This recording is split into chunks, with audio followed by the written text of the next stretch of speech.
آپ نہ موقع دو بھی گل اتوں تک پہنچے. تو مطلب یہ ہے کہ پھر وہ انہوں نے جب دیکھا تو وہ پھر دائیں بائیں دیکھنے لگ گئے. مطلب بھائی بڑا سمجھایا، اب سمجھانا بند کر دیا. اور حدیث کے اندر ہے کہ اپنے تعلقات اسی طرح جاری رکھے. تو نبی صلی اللہ علیہ وسلم فرماتے ہیں پھر اللہ نے ان پر لعنت کر دی. اور نبی صلی اللہ علیہ وسلم نے فرمایا کہ مسلمانوں اگر تمہارے ساتھ یہ ہوا تو اللہ تم پر بھی لعنت کر دے. یہ میں حدیث کسی وقت آپ کو سناؤں گا، ٹھیک ہے نا، لیکن کیونکہ وہ اس کا پورا وہ متن میرے سامنے نہیں. تو اللہ کے نبی نے کہا کہ اللہ تم پر بھی لعنت کر دے گا کیونکہ یہ حرکتیں تم نے کرنی ہیں. ایک حدیث کے اندر نبی صلی اللہ علیہ وسلم نے فرمایا لَيَأْتِيَنَّ عَلَىٰ أُمَّتِي كَمَا أَتَىٰ عَلَىٰ بَنِي إِسْرَائِيلَ حَظْوَ النَّعْلِ بِالنَّعْلِ. میری امت کے اندر وہ سب خرابیاں آ جائیں گی جو بنی اسرائیل میں تھی، جیسے ایک جوتا دوسرے جوتے کے مشابہ ہوتا ہے. تو فرمایا کہ یؤمنون باللہ والیوم الآخر، وہ اہل کتاب بھی اللہ اور آخرت کے اوپر ایمان رکھتے ہیں. وَیَأْمُرُونَ بِالْمَعْرُوفِ، معروف کا حکم دیتے ہیں. وَیَنْہَوْنَ عَنِ الْمُنکَرِ، منکرات سے منع کرتے ہیں. وہ اہل کتاب بھی جو اتنے بگڑے ہوئے تھے ان میں بھی ایسے لوگ ہیں جو اپنا فرض ادا کرتے ہیں. تو یہاں کتنے لوگ اپنا فرض ادا کرتے ہیں؟ وَيُسَارِعُونَ فِي الْخَيْرَاتِ، اور وہ نیکی کے کاموں میں بڑھ چڑھ کر حصہ لیتے ہیں، یعنی اچھے کام کے لیے آگے بڑھتے ہیں. وَأُولَٰئِکَ مِنَ الصَّالِحِینَ، اور یہ صالحین میں سے ہیں.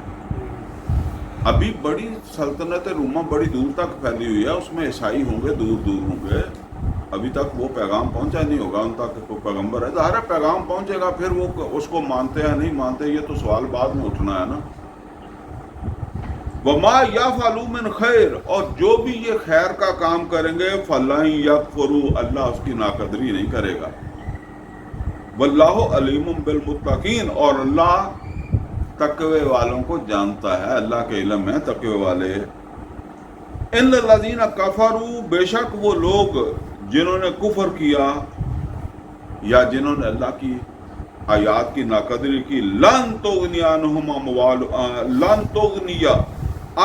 اموالہم ولا اولادہم من اللہ شیئا، تو کچھ فائدہ نہ دے سکیں گے ان کے مال اور ان کی اولادیں، کوئی تحفظ نہ دے سکیں گے ان کو اللہ تعالیٰ کے ہاں کچھ بھی، یعنی اللہ کی سزا سے بچنے کے لیے کوئی تحفظ نہیں دے سکیں گی. وَأُولَٰئِکَ أَصْحَابُ النَّارِ، اور یہ ہوں گے آگ والے. ہم فیہا خالدون، اور اس میں ہمیشہ رہنے والے. مَثَلُ مَا يُنْفِقُونَ فِي هَٰذِهِ الْحَیَاةِ الدُّنْیَا، مثال ہے ان کی جو یہ خرچ بھی کریں اس دنیا کی زندگی میں.